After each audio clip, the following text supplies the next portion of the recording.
سلامتی ہو آپ پر جہاں بھی آپ ہوں۔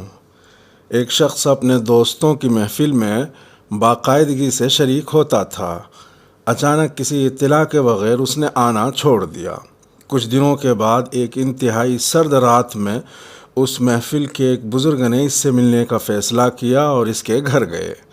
وہاں انہوں نے اس شخص کو گھر میں تنہا ایک آتش دان کے سامنے بیٹھا پایا، جہاں روشن آگ جل رہی تھی۔ ماحول کافی آرام دہ تھا۔ اس شخص نے مہمان کا استقبال کیا۔ دونوں خاموشی سے بیٹھ گئے اور آتش دان کے آس پاس رقص کرتے شعلوں کو دیکھتے رہے۔ کچھ دیر بعد مہمان نے کوئی لفظ کہے بغیر جلتے انگاروں میں سے اس انگارے کا انتخاب کیا جو سب سے زیادہ چمک رہا تھا۔ اس کو چمٹے کے ساتھ اٹھایا اور ایک الگ طرف رکھ دیا۔ میزبان خاموش تھا مگر ہر چیز پر دھیان دے رہا تھا۔ کچھ ہی دیر میں تنہا انگارے کا شعلہ بجھنے لگا۔ تھوڑی سی دیر میں جو کوئلہ پہلے روشن اور گرم تھا اب ایک کالے اور مردہ ٹکڑے کے سوا کچھ نہیں رہ گیا تھا۔ سلام کے بعد سے بہت ہی کم الفاظ بولے گئے تھے۔ روانگی سے پہلے مہمان نے بیکار کوئلہ اٹھایا اور اسے دوبارہ آگ کے بیچ رکھ دیا۔ فوری طور پر اس کے چاروں طرف جلتے ہوئے کوئلوں کی روشنی اور حرارت نے اسے دوبارہ زندہ کر دیا۔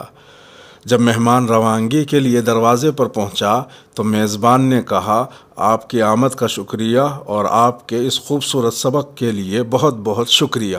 میں جلد ہی آپ کی محفل میں واپس آؤں گا۔ سوال: اکثر محفل کیوں بجھ جاتی ہے؟ جواب بہت آسان، کیونکہ محفل کا ہر رکن دوسروں سے آگ اور حرارت لیتا ہے۔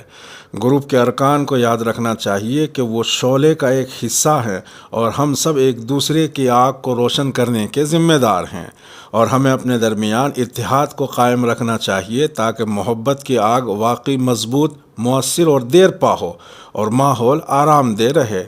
گروپ بھی ایک کنبے کی طرح ہے۔ اس سے کوئی فرق نہیں پڑتا کہ کبھی کبھی ہم کچھ پیغامات سے ناخوش اور ناراض ہوتے ہیں۔ جو بات اہم ہے وہ یہ ہے کہ اس تعلق کو قائم رکھنا چاہیے۔ ہم یہاں ایک دوسرے کی خیریت سے آگاہ رہنے کے لیے، خیالات کا تبادلہ کرنے کے لیے یا محض یہ جاننے کے لیے ہیں کہ ہم تنہا نہیں ہیں۔ دوسروں سے حرارت لیں اور اپنی حرارت سے دوسروں کو مستفید کریں، اور سب کو دعاؤں میں یاد رکھیں۔ اس شعلے کو زندہ رکھیں اور اللہ کی بخشی گئی سب سے خوبصورت چیز دوستی کو ہمیشہ قائم و دائم رکھیں۔ سوشل میڈیا پر موجود ایک پوسٹ۔ اس کے ساتھ ہی ویڈیو کا اختتام ہوا۔ لائک کرنے والے کرم فرماؤ اور سبسکرائب کرنے والے عنایت فرماؤ کو راہی حجازی کا سلام پہنچے۔